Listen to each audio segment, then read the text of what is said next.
اس دور میں اور ہے جام اور ہے جم اور ساقی نے بنا کی روش لطف و ستم اور مسلم نے بھی تعمیر کیا اپنا حرم اور تہذیب کے آذر نے ترشوائے صنم اور گفتار سیاست میں وطن اور ہی کچھ ہے اور ارشاد نبوت میں وطن اور ہی کچھ ہے. ہاں جی اے پھر جدو پڑھیا ہوتا نا اقبال مشرف نے تے انہیں کدی بھی نہیں سی کہنا پہلے پاکستان. ہاں جی اقبال دا پڑھیا ہوتا نا گفتار سیاست میں وطن اور ہی کچھ ہے اور ارشاد نبوت میں وطن اور ہی کچھ ہے.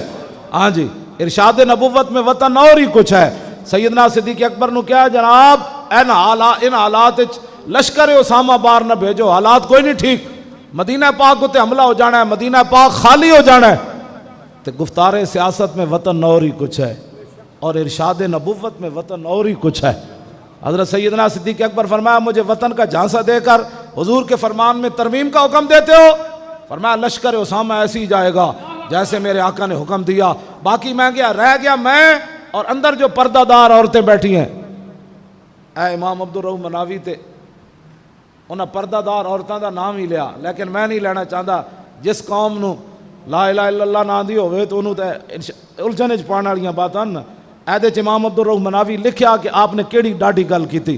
آپ نے فرمایا کہ جنگل دے درندے آن تے صدیق نو بھی ٹنگو نپ کے لے جان, دروگ کے لے جان. مدینہ جے خالی یہ بندہ کوئی نہیں تے جنگل دے درندے آ گئے تے پردہ دار عورتاں جڑیاں اندر بیٹھیاں انہاں نو بھی ٹنگا تو گھسیٹ کے لے جان. لان فض تو جیشا اسامہ تک کما امر رسول اللہ, لشکر اسامہ ایسی جائے گا جیسے میرے آقا نے حکم دیا, اس میں کوئی تبدیلی نہیں. جدوں حضرت سعد بن معاذ چلے گئے نا تے میں ایک گل ہن کرن لگا کہ جیڑا بندہ حضور دے محافظ نو کوئی گل کرے نا حضور پھر خود اپنی طرفوں جواب دیں. حضرت سعد دی جیڑی رگ اکھل کٹی نا اس نے تیر چلاندے ہویا اللہ اکبر اللہ,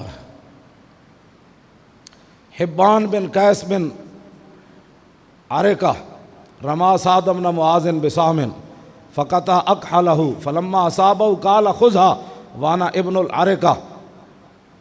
اور رسول اللہ نے پھر اس کا جواب کیا دیا, عرق اللہ وجہک فی النار.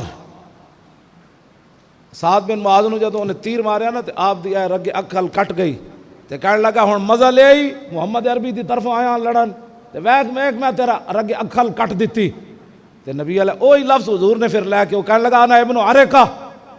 تو میرے آقا و مولا نے سعد بن معاذ دی طرف جواب دیتا, فرمایا عرق اللہ وجہک فی النار, فرمایا اللہ تیرا چہرہ اگ جلا دے, تو میرے غلام نو تیر ماریا.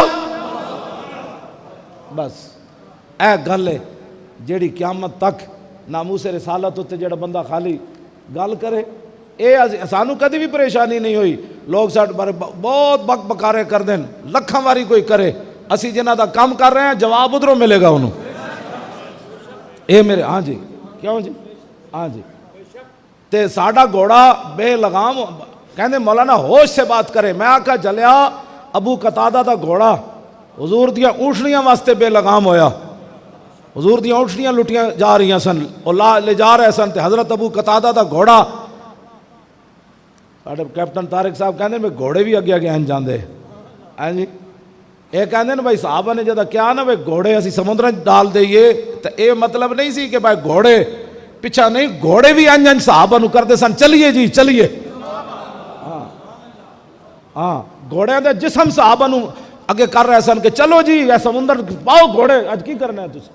حضرت ابو قتادہ دا گھوڑا بھی انجن کر رہے سی, چلو جی حضور دیاں اونٹنیاں لٹیاں جا رہی ہیں تے تسی اجے سپیٹ نہیں پکڑی. حضرت ابو قتادہ نو وہ گھوڑا کہہ رہے, حضرت ابو قتادہ انہوں چھک دے سن, یار رسول اللہ جے جا رہے ہیں تو پیچھے چل. گھوڑا کہے نہیں میں اگے جانا. پھر وہ چھکن تے آخر پھر گھوڑا ہی سی جڑا قابو نہیں سی آ رہا. میرے آقا نے مڑ کے ویکھیا کہ ابو قتادہ دا گھوڑا میری اونٹنیاں دی ناموس واسطے بے قابو ہو رہا. تو میرے آقا نے نہیں فرمایا ابو قتادہ روک گھوڑے نو, اتنا کی جلدی ہے. جدو گھوڑے دی بے قابو ہونا حضور نے ویکھیا تے فرمایا امد یا ابا قتادہ صاحبک اللہ, فرمایا ابو قتادہ تو گھوڑے کو لے کر چل, اللہ تیرے ساتھ.